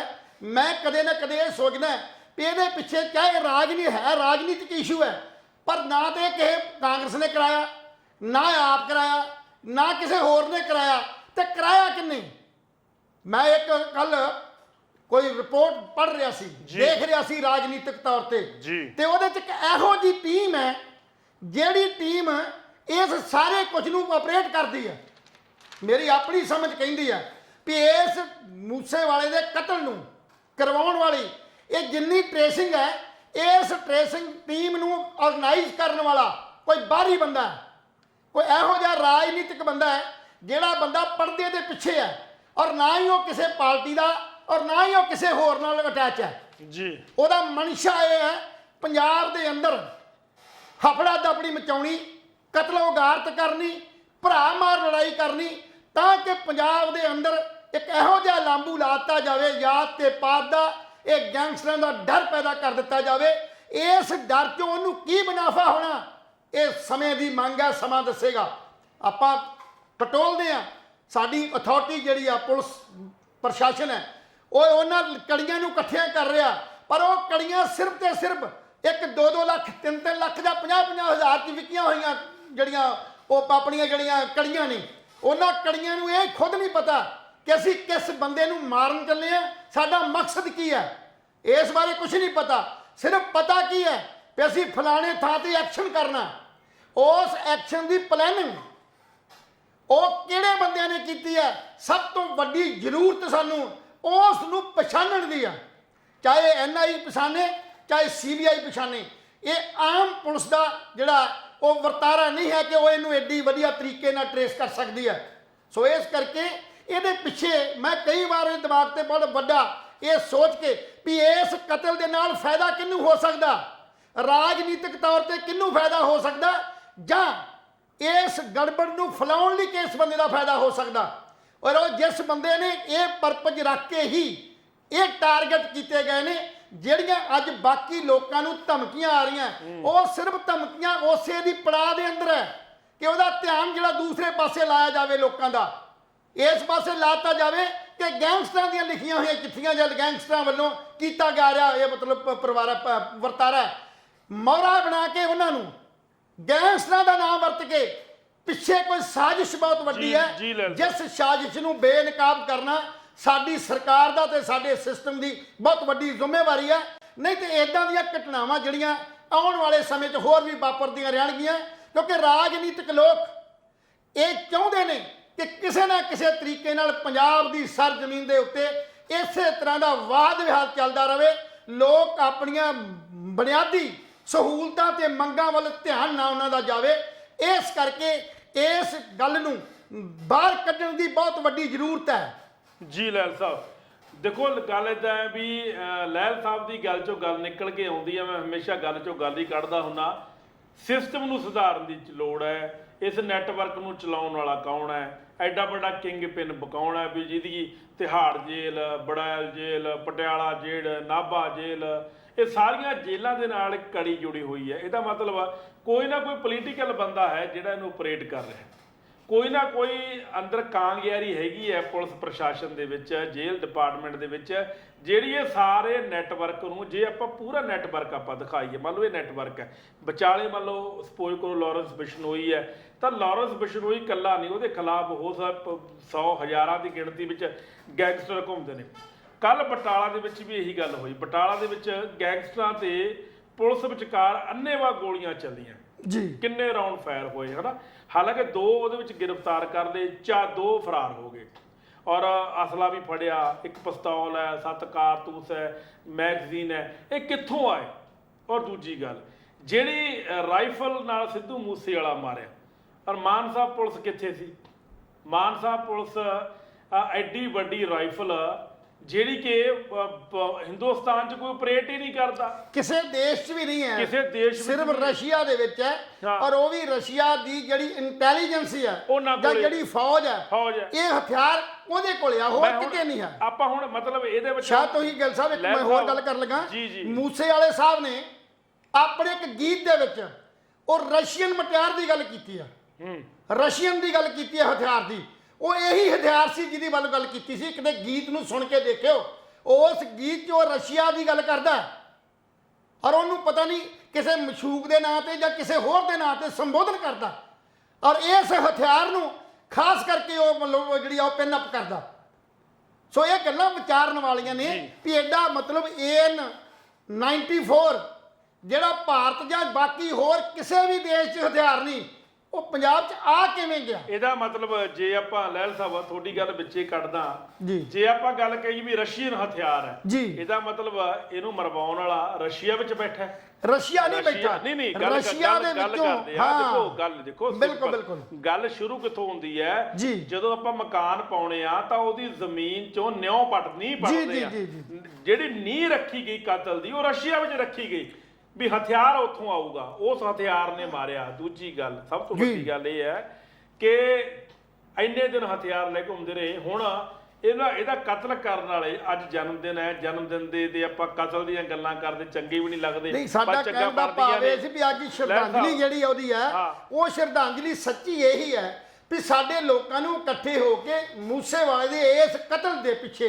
ਜਿਹੜੀ ਸਾਜ਼ਿਸ਼ ਹੈ ਉਹਨੂੰ ਬੇਨਕਾਬ ਕਰਨਾ, ਤਾਂ ਹੀ ਸੱਚੀ ਸ਼ਰਧਾਂਜਲੀ ਜਿਹੜੀ ਹੈ ਉਹ ਮੂਸੇਵਾਲੇ ਸਾਹਿਬ ਨੂੰ ਦਿੱਤੀ ਜਾ ਸਕਦੀ ਹੈ, ਬਿਆਨਾਂ ਨਾਲ ਨਹੀਂ ਦਿੱਤੀ ਜਾ ਸਕਦੀ। ਜੀ, ਜਿਹੜਾ ਕੇਕੜਾ ਨਾਂ ਦਾ ਨੌਜਵਾਨ ਫੜਿਆ, ਉਹ ਇੱਕ ਪ੍ਰਸ਼ੰਸਕ ਬਣ ਕੇ ਸਿੱਧੂ ਮੂਸੇਵਾਲੇ ਦੀ ਕੋਠੀ ਵਿੱਚ ਆਉਂਦਾ ਹੈ, ਇਹ ਸਭ ਨੂੰ ਪਤਾ ਹੈ, ਔਰ ਸਿਰਫ ਮਹਿਜ਼ 15,000 ਰੁਪਏ ਦੇ ਵਿੱਚ ਰੇਕੀ ਕਰਦਾ ਹੈ ਕਿ ਸਿੱਧੂ ਮੂਸੇਵਾਲਾ ਨਿਕਲ ਗਿਆ। ਉਹ ਵੀ ਇਹ ਗੱਲ ਕਹਿੰਦਾ ਹੈ, ਹਾਲਾਂਕਿ ਉਹ ਵੀ ਗੱਲ ਕਹਿੰਦਾ ਹੈ ਕਿ ਉਹਨੂੰ ਪਤਾ ਨਹੀਂ ਸੀ, ਉਹ ਕਹਿੰਦਾ ਮੈਨੂੰ ਪਤਾ ਨਹੀਂ ਸੀ ਕਿ ਕਤਲ ਕਰਨ ਦੀ ਮਨਸ਼ਾ ਨਾਲ ਹੈ।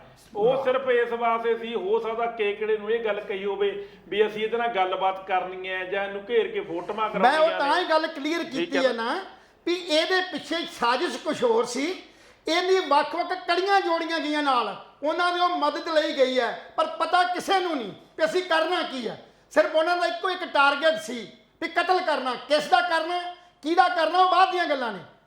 ਇਹਦੀ ਸਾਰੀ ਜਿਹੜੀ ਕਹਾਣੀ, ਕਿਉਂਕਿ ਜਦੋਂ ਵੀ ਤੁਸੀਂ ਦੇਖਦੇ ਹੋ ਕਦੀ ਕੋਈ ਬੰਗਲੌਰ ਤੋਂ ਫੜਿਆ ਜਾ ਰਿਹਾ, ਕੋਈ ਮਹਾਰਾਸ਼ਟਰ ਤੋਂ ਮਹਾਕਾਲ ਵਰਗੇ ਫੜੇ ਜਾ ਰਹੇ ਨੇ, ਕੋਈ ਕਿਤਿਓਂ ਫੜਿਆ ਜਾ ਰਿਹਾ, ਕੋਈ ਕਿਤਿਓਂ ਫੜਿਆ ਜਾ ਰਿਹਾ। ਇਟ ਮੀਨਸ ਸਾਰੇ ਹਿੰਦੁਸਤਾਨ ਦੇ ਅੰਦਰ ਇੱਕ ਪੂਰਾ ਜਾਲ ਵਿਛਿਆ ਹੋਇਆ। ਉਸ ਜਾਲ ਨੂੰ ਚਲਾਉਣ ਵਾਲਾ ਭਾਵੇਂ ਕਿ ਨਾ ਸਿਰਫ ਦੋ ਬੰਦਿਆਂ ਦਾ ਲਿਆ ਜਾ ਰਿਹਾ, ਗੋਲਡੀ ਬਰਾੜ ਔਰ ਲਾਰੈਂਸ ਬਿਸ਼ਨੋਈ, ਜਿਹੜਾ ਇਹਨਾਂ ਦੇ ਗੈਂਗਸ ਨੇ, ਗੈਂਗਸ ਦਾ ਨਾਮ ਵਰਤਿਆ ਜਾ ਰਿਹਾ, ਔਰ ਇਹਨੂੰ ਆਪਰੇਟ ਕਰਨ ਵਾਲੇ ਬੰਦੇ ਕੌਣ ਨੇ? ਉਸ ਆਪਰੇਸ਼ਨ ਵਾਲੀ ਪਾਰਟੀ, ਆਪਰੇਟ ਕਰਨ ਵਾਲੀ ਜਿਹੜੀ ਮਸ਼ੀਨਰੀ ਹੈ, ਉਸ ਮਸ਼ੀਨਰੀ ਨੂੰ ਕਿਹੜਾ ਰਾਜਨੀਤਿਕ ਚਲਾ ਰਹੇ ਨੇ, ਉਹ ਟ੍ਰੇਸ ਕਰਨੇ ਬਹੁਤ ਔਖੇ ਨੇ। ਕਿਉਂਕਿ ਮੈਂ ਲੋਕੀ ਕਈ ਵਾਰ ਕਹਿੰਦੇ ਕਾਂਗਰਸ ਵਾਲੇ ਇਹ ਤਾਂ ਅਕਾਲੀਆਂ ਨੇ ਕਰਾਤਾ, ਅਕਾਲੀਆਂ ਕਹਿੰਦੇ ਕਾਂਗਰਸ ਨੇ ਕਰਾਤਾ, ਕਾਂਗਰਸ ਕਹਿੰਦੀ ਨਹੀਂ ਜੀ ਆਪ ਨੇ ਕਰਾਇਆ, ਆਪ ਕਹਿੰਦੀ ਭਾਜਪਾ ਨੇ ਕਰਾਇਆ।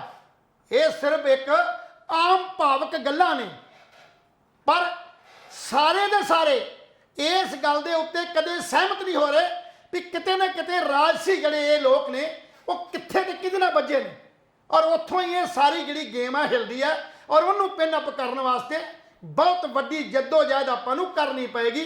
ਤਾਂ ਹੀ ਅੱਜ ਤੱਕ ਜਿੰਨੇ ਵੀ ਇਹ ਕਤਲ ਨੇ ਜਿਹੜੇ ਹੁੰਦੇ ਨੇ, ਰਾਜਸੀ ਕਤਲ, ਰਾਜਨੇਤਾਵਾਂ ਦੇ ਕਤਲ, ਬਿਊਰੋਕਰੇਟਸ ਦੇ ਕਤਲ, ਜਾਂ ਇਹੋ ਜਿਹੀਆਂ ਏਜੰਸੀਆਂ ਦੇ ਜਿਹੜੇ ਬੜੀਆਂ ਡੀਪਲੀ ਕੰਮ ਕਰਦੀਆਂ ਉਹਨਾਂ ਦੇ ਕਤਲ ਦੇ ਪਿੱਛੇ ਕੋਈ ਮੰਤਵ ਹੁੰਦਾ, ਤੇ ਉਸ ਮੰਤਵ ਨੂੰ ਪੂਰਾ ਕਰਨ ਵਾਸਤੇ ਇਹ ਜਾਲ ਵਿਛਾਇਆ ਜਾਂਦਾ, ਜਾਲ ਵਿਛਾ ਕੇ। ਲੈਲ ਸਾਹਿਬ, ਸਿੱਧੂ ਮੂਸੇਵਾਲੇ ਨੂੰ ਮਾਰਨ ਵਾਸਤੇ ਕੋਈ ਮੰਤਵ ਨਹੀਂ ਸੀ।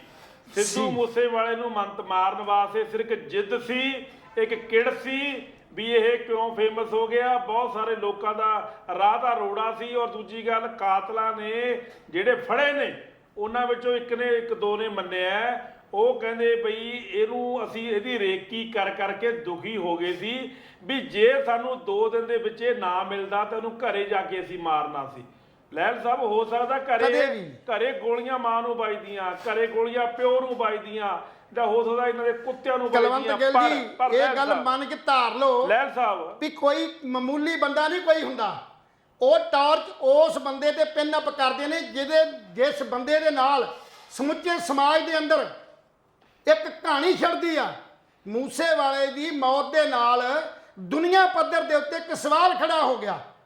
ਦੁਨੀਆ ਪੱਧਰ ਦੇ ਉੱਤੇ ਲੋਕ ਜਿਹੜੇ ਨੇ ਹੇਲਚਲ ਮਹਿਸੂਸ ਕੀਤੀ ਔਰ ਇਹੋ ਜੀ ਪੋਜੀਸ਼ਨ ਵੀ ਕ੍ਰੀਏਟ ਹੋਣ ਵਾਲੀ ਸੀ ਕਿ ਉੱਥੇ ਦੰਗੇ ਵੀ ਜਿਸ ਢੰਗ ਨਾਲ ਲੋਕ ਇਕੱਠੇ ਹੋਏ ਸੀ, ਲੋਕਾਂ 'ਚ ਭੜਕਾੜ ਪੈਦਾ ਹੋ ਰਹੀ ਸੀ, ਲੋਕ ਉੱਥੇ ਭੜਕ ਸਕਦੇ ਸੀ ਔਰ ਜਿਹੜਾ ਮਕਸਦ ਉਹਨਾਂ ਦਾ ਇਹ ਸੀ ਵੀ ਕਿਸੇ ਨਾ ਕਿਸੇ ਤੱਕ ਭੜਕਾੜ ਪੈਦਾ ਕੀਤੀ ਜਾਵੇ, ਕਿਉਂਕਿ ਹਮੇਸ਼ਾ ਹੀ ਬੰਦਾ ਜਿਹੜੇ ਮਕਸਦ ਹੁੰਦੇ ਨੇ ਉਹ ਮਕਸਦ ਇਸੇ ਤਰ੍ਹਾਂ ਹੱਲ ਕੀਤੇ ਜਾਂਦੇ ਨੇ ਗੜਬੜ ਫੈਲਾਉਣ ਲਈ। ਇਹਦੇ ਪਿੱਛੇ ਬਹੁਤ ਵੱਡੀਆਂ ਜਿਹੜੀਆਂ ਨੇ ਤਾਕਤਾਂ ਕੰਮ ਕਰਦੀਆਂ ਹੁੰਦੀਆਂ।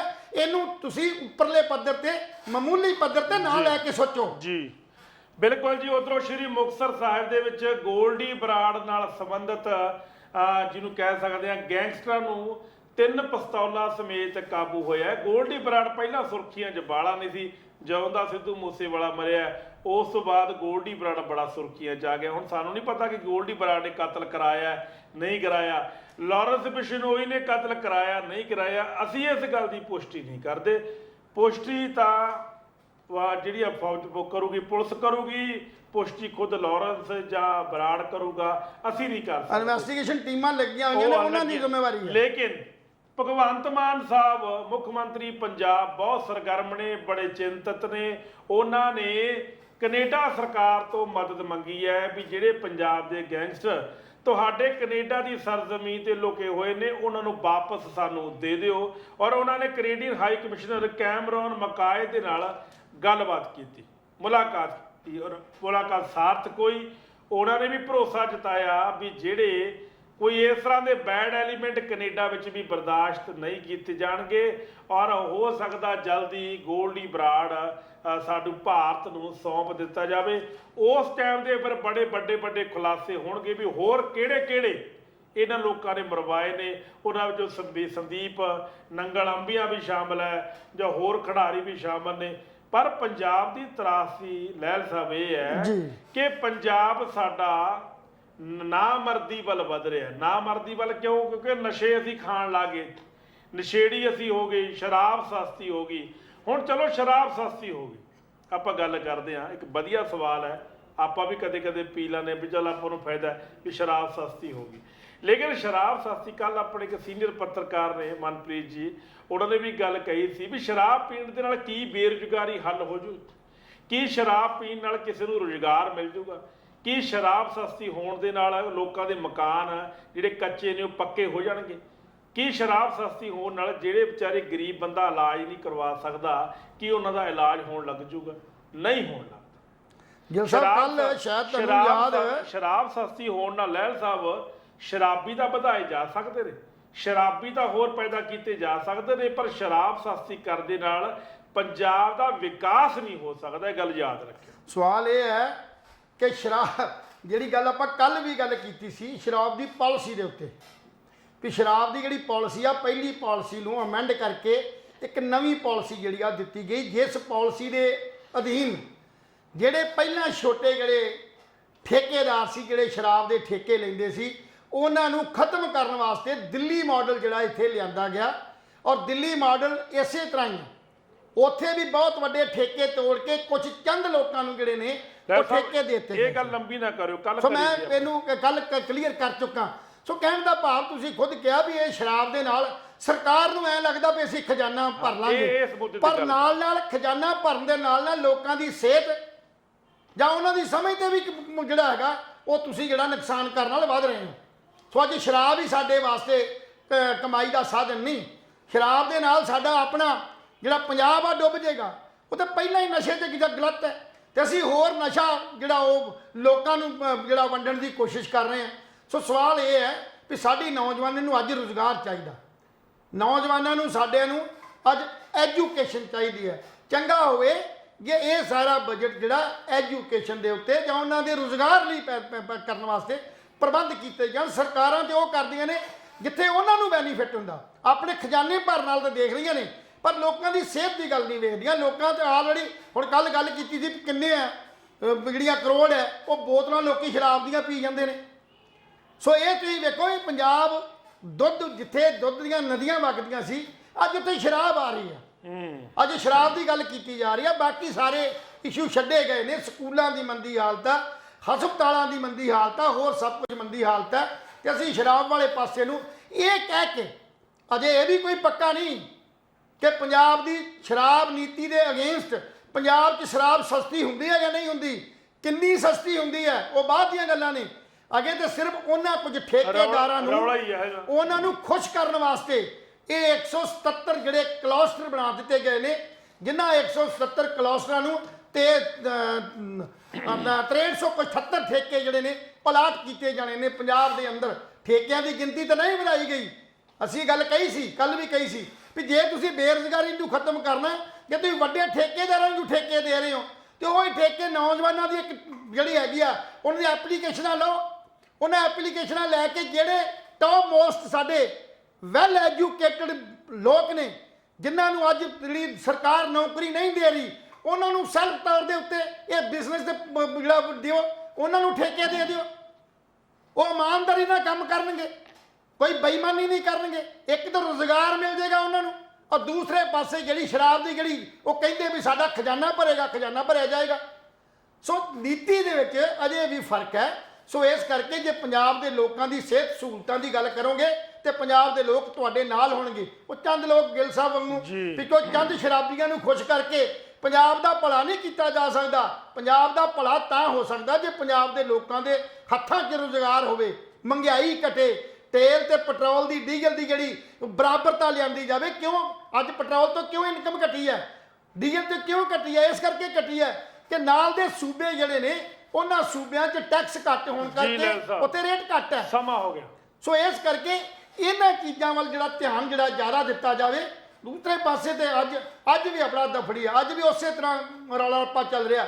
ਸੋ ਚੰਗੀ ਗੱਲ ਹੈ ਕਿ ਸਾਡੀ ਪੰਜਾਬ ਦੀ ਸਰਕਾਰ ਨੂੰ ਪੰਜਾਬੀ ਸਰਜ਼ਮੀਨ ਦੇ ਨਾਲ ਮੇਲ ਮਿਲਾਪ ਕਰਦਿਆਂ ਹੋਇਆ ਉਹਨਾਂ ਨੀਤੀਆਂ ਨੂੰ ਬਣਾਉਣ, ਉਹਨਾਂ ਨੀਤੀਆਂ ਦੇ ਅਨੁਸਾਰ ਕੰਮ ਕਰਨ, ਉਹਨਾਂ ਨੀਤੀਆਂ ਦੇ ਅਨੁਸਾਰ ਲੋਕਾਂ ਨਾਲ ਤੇਲ ਤੇ ਦੇਹ ਮੋਹ ਜਿਹੜਾ ਹੈਗਾ ਤੁਹਾਡਾ ਮੇਲ ਜੋਲ ਜਿਹੜਾ ਉਹ ਬਣਿਆ ਰਵੇ, ਤਾਂ ਹੀ ਸਮਤੋਲ ਜਿਹੜਾ ਬਣਿਆ ਰਹਿ ਜਾ ਸਕਦਾ। ਜੀ ਭਗਵੰਤ ਮਾਨ ਸਾਹਿਬ ਨੇ ਗੱਲ ਕਿਹਾ ਵੀ ਜਿਨ੍ਹਾਂ ਲੋਕਾਂ ਨੇ ਪਿਛਲੀਆਂ ਸਰਕਾਰਾਂ ਵੇਲੇ ਜਾਲੀ ਡਿਗਰੀਆਂ ਲੈ ਕੇ ਨੌਕਰੀਆਂ ਹਾਸਲ ਕੀਤੀਆਂ, ਉਹਨਾਂ ਨੂੰ ਤੁਰੰਤ ਪ੍ਰਭਾਵ ਹੇਠ ਬਰਖਾਸਤ ਕੀਤਾ ਜਾਵੇਗਾ। ਭਗਵੰਤ ਮਾਨ ਸਾਹਿਬ ਦਾ ਇੱਕ ਬਹੁਤ ਵੱਡਾ ਫੈਸਲਾ ਜਿਹੜਾ ਹੈ ਇਹ ਪਹਿਲਾਂ ਵੀ ਗਿੱਲ ਸਾਹਿਬ ਕਈ ਵਾਰ ਹੋ ਚੁੱਕਾ ਹੈ। ਹੁਣ ਹੋਏਗਾ। ਹੁਣ ਤੁਸੀਂ ਭਗਵੰਤ ਮਾਨ ਦੇ ਮਗਰ ਫੇਰ ਨਾ ਪੈ ਜਾਏ, ਮੈਂ ਤੁਹਾਨੂੰ ਫੇਰ ਕਹਿ ਰਿਹਾ। ਮੈਂ ਇਹ ਬਹੁਤ ਵਾਰ ਹੋ ਚੁੱਕਾ ਹੈ। ਸਿਰਫ ਬਿਆਨਾਂ ਦੀ ਲੜੀ ਹੈ, ਉਹਨਾਂ ਨੂੰ ਚੁੱਕ ਲਿਆ ਜਾਂਦਾ। ਲੈਲ ਸਾਹਿਬ, ਇਹ ਤੁਹਾਡੀ ਕਾਂਗਰਸ ਪਾਰਟੀ ਨਹੀਂ, ਨਾ ਤੁਹਾਡੀ ਅਕਾਲੀ ਹੈ, ਆਮ ਆਦਮੀ ਪਾਰਟੀ ਹੈ। ਤੁਸੀਂ ਫੇਰ ਆਮ ਆਦਮੀ ਪਾਰਟੀ ਦੇ ਮਗਰ ਪੈ ਬਹੁਤ ਵਧੀਆ ਗੱਲ ਹੈ ਕਿ ਜੇ ਭਗਵੰਤ ਮਾਨ ਕੋਈ ਚੰਗਾ ਕੰਮ ਕਰ, ਤੁਸੀਂ ਐਪਰੀਸ਼ੀਏਟ ਕਿਉਂ ਨਹੀਂ ਕਰਦੇ ਹੋ? ਅਸੀਂ ਐਪਰੀਸ਼ੀਏਟ ਕਰਦੇ ਹਾਂ। ਨਹੀਂ, ਤੁਸੀਂ ਮਗਰ ਪੈ ਰਹੇ ਹੋ। ਹੁਣ ਅਸੀਂ ਮਗਰ ਨਹੀਂ ਪੈਂਦੇ, ਅਸੀਂ ਐਪਰੀਸ਼ੀਏਟ ਕਰਦੇ ਹਾਂ ਉਹਨਾਂ ਗੱਲਾਂ ਤੇ ਜਿਨ੍ਹਾਂ ਤੇ ਅਮਲ ਕੀਤਾ ਜਾ ਸਕਦਾ, ਜਿਹੜੇ ਸੰਵਿਧਾਨਕ ਰੂਪ, ਸੰਵਿਧਾਨਕ ਢੰਗ ਦੇ ਨਾਲ। ਹੁਣ ਜਿਹੜੀਆਂ ਜਦੋਂ ਵੀ ਆਪਾਂ ਨੌਕਰੀ ਜਾਂਦੇ ਆ ਤੇ ਉਸ ਵੇਲੇ ਨੌਕਰੀ ਸਾਡੀਆਂ ਡਾਕੂਮੈਂਟ ਦੀ ਇਨਕੁਆਇਰੀ ਹੁੰਦੀ ਆ, ਕਿਉਂਕਿ ਆਪਾਂ ਨੇ ਖੋਲ੍ਹਿਆ ਬਾਹਰਲੇ ਸੂਬਿਆਂ ਤੋਂ ਆਪਾਂ ਡਿਗਰੀਆਂ ਲਿਆ ਕੇ ਪੰਜਾਬ 'ਚ ਨੌਕਰੀਆਂ ਲੈਣ ਦੀ ਗੱਲ ਕੀਤੀ। ਜਦੋਂ ਅਸੀਂ ਨੌਕਰੀ ਲੈਣ ਦੀ ਗੱਲ ਕਰਦੇ ਹਾਂ, ਉਸ ਵੇਲੇ ਕਿਉਂ ਨਹੀਂ ਇਨਵੈਸਟੀਗੇਸ਼ਨ ਕੀਤੀ ਜਾਂਦੀ? ਉਹਦੇ 'ਚ ਵੀ ਰਾਜਨੀਤਿਕ ਲੋਕਾਂ ਦਾ ਹੱਥ ਹੁੰਦਾ। ਉਦੋਂ ਰਾਜਨੀਤਿਕ ਲੋਕ ਜਿਹੜੇ ਆਪਣੇ ਬੰਦਿਆਂ ਨੂੰ ਭਰਤੀ ਕਰਾਉਣ ਵਾਸਤੇ ਜਾਲੀ ਸਰਟੀਫਿਕੇਟ ਦੀ ਗੱਲ ਕਰਦੇ ਨੇ। ਹਮੇਸ਼ਾ ਜਦੋਂ ਵੀ ਤੁਹਾਡੀ ਨਵੀਂ ਪੋਸਟਿੰਗ ਹੋਏਗੀ, ਤੁਹਾਡੇ ਡਾਕੂਮੈਂਟ ਤੁਹਾਡੇ ਬੋਰਡ ਔਰ ਯੂਨੀਵਰਸਿਟੀ ਦੇ ਉੱਤੋਂ ਉਹ ਟੈਸਟ ਹੋ ਕੇ ਜਾਂਦੇ ਨੇ, ਉਹਦੀ ਵੈਰੀਫਿਕੇਸ਼ਨ ਹੁੰਦੀ ਆ। 3 ਮਹੀਨੇ ਦਾ ਸਮਾਂ ਹੁੰਦਾ। 3 ਮਹੀਨੇ ਦੇ ਵਿੱਚ ਉਹ ਵੈਰੀਫਾਈ ਹੋਣ ਤੋਂ ਬਾਅਦ ਤੁਹਾਡੀ ਸਰਵਿਸ ਬੁੱਕ ਦੇ ਵਿੱਚ ਫਿਰ ਐਂਟਰੀ ਕੀਤੀ ਜਾਂਦੀ ਹੈ। ਕਈ ਲੋਕ ਨਿਕਲੇ ਨੇ, ਬਹੁਤ ਕੁਝ ਹੋਇਆ, ਪਰ ਸਵਾਲ ਤਾਂ ਹੈਗਾ ਅਮਲ ਦਾ। ਜੇ ਭਗਵੰਤ ਮਾਨ ਨੇ ਇਹ ਆਪਣੇ ਪੈਟਰਨ ਤੇ ਲਿਆਂਦਾ ਤੇ ਲਾਜ਼ਮੀ ਗੱਲ ਹੈ। ਦੂਸਰੇ ਪਾਸੇ ਜਿਸ ਪਾਸੇ ਕਦਮ ਚੁੱਕਣਾ ਸੀ ਉਹ ਤਾਂ ਚੁੱਕ ਨਹੀਂ ਰਹੇ। ਪੰਜਾਬ ਯੂਨੀਵਰਸਿਟੀ ਸਾਡੇ ਹੱਥੋਂ ਨਿਕਲ ਗਈ। ਕੱਲ ਪੰਜਾਬ ਯੂਨੀਵਰਸਿਟੀ ਦੇ ਵਿਦਿਆਰਥੀਆਂ ਨੇ ਸਮੁੱਚੇ ਪੰਜਾਬ ਤੋਂ ਜਿੰਨੇ ਵੀ ਸਾਡੇ ਜ਼ਿਲ੍ਹੇ ਇਸ ਪੰਜਾਬ ਯੂਨੀਵਰਸਿਟੀ ਚੰਡੀਗੜ੍ਹ ਨਾਲ ਅਟੈਚ ਸੀ, ਪੰਜਾਬ ਯੂਨੀਵਰਸਿਟੀ ਨੂੰ ਬਚਾਉਣ ਲਈ 8 ਫੇਜ਼ ਚੌਂਕ ਦੇ ਵਿੱਚ ਧਰਨਾ ਲਾਇਆ ਜੀ। ਔਰ ਪੰਜਾਬ ਦੀ ਸਰਕਾਰ ਨੇ ਉਹਨਾਂ ਨੂੰ ਛੱਲੀਆਂ ਵਾਂਗੂ ਕੁੱਟਿਆ ਔਰ ਉਹਨਾਂ ਦਾ ਬੁਰਾ ਹਾਲ ਕਰਤਾ ਪੁਲਿਸ ਨੇ। ਕੀ ਭਗਵੰਤ ਮਾਨ ਨੂੰ ਉਸ ਵੇਲੇ ਨਜ਼ਰ ਨਹੀਂ ਆਇਆ ਕਿ ਜਿਹੜੇ ਮਸਲੇ ਸਾਡੇ ਪੰਜਾਬ ਦੇ ਉਲਝੇ ਹੋਏ ਨੇ, ਉੱਥੇ ਸਾਡੀ ਕੀ ਸਮਝ ਹੈ, ਅਸੀਂ ਉਹਨੂੰ ਕਿਵੇਂ ਰੀਪ੍ਰਜੈਂਟ ਕਰ ਰਹੇ ਹਾਂ? ਪੰਜਾਬ ਦੇ ਹੱਥੋਂ ਯੂਨੀਵਰਸਿਟੀ ਖੁੱਸ ਰਹੀ ਹੈ ਔਰ ਲੋਕ ਮੰਗ ਕਰ ਰਹੇ ਨੇ ਕਿ ਸਾਨੂੰ ਕੇਂਦਰੀ ਯੂਨੀਵਰਸਿਟੀ ਨਹੀਂ ਚਾਹੀਦੀ, ਸਾਨੂੰ ਪੰਜਾਬ ਯੂਨੀਵਰਸਿਟੀ ਚਾਹੀਦੀ ਹੈ, ਜਿਹੜੀ ਕਿ ਪੰਜਾਬ ਯੂਨੀਵਰਸਿਟੀ ਸਾਡੀ ਵੰਡ ਦੇ ਵੇਲੇ ਸਾਡੇ ਹਿੱਸੇ ਆਈ ਸੀ ਜੀ। ਲਾਹੌਰ ਤੋਂ ਸ਼ਿਫਟ ਹੋ ਕੇ ਇੱਥੇ ਆਈ ਸੀ, ਉਹਦੇ ਵੱਲੋਂ ਤੇ ਗੱਲ ਨਹੀਂ ਕਰਦੇ।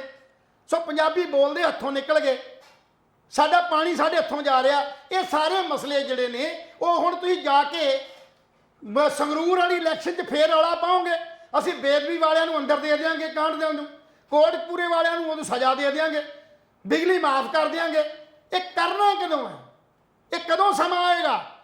ਇਸ ਸਮੇਂ ਦੀ ਉਡੀਕ ਵਾਸਤੇ ਲੋਕ ਤੁਹਾਡੀ ਇੰਤਜ਼ਾਰ ਕਰ ਰਹੇ ਨੇ। ਸ਼ੁਕਰੀਆ। ਤੁਸੀਂ ਫੈਸਲੇ ਕਰੋ ਪਰ ਅਮਲ ਕਰੋ ਉਹਦੇ ਤੇ। ਜੀ ਸ਼ੁਕਰੀਆ ਦੋਸਤੋ, ਤੁਹਾਨੂੰ ਸਾਡੀ ਅੱਜ ਦੀ ਚਰਚਾ ਕਿਸ ਤਰ੍ਹਾਂ ਦੀ ਲੱਗੀ? ਆਪਣੇ ਵਿਚਾਰ, ਆਪਣੇ ਸੁਝਾਅ ਸਾਨੂੰ ਜ਼ਰੂਰ ਦੇ ਦਿਆ ਕਰੋ। ਕੱਲ ਫੇਰ ਮਿਲਾਂਗੇ ਜੀ ਕਿਸੇ ਨਵੀਂ ਚਰਚਾ ਦੇ ਨਾਲ। ਤਦ ਤੱਕ ਲਈ ਸਾਨੂੰ ਇਜਾਜ਼ਤ ਦਿਓ। ਰੱਬ ਰਾਖਾ।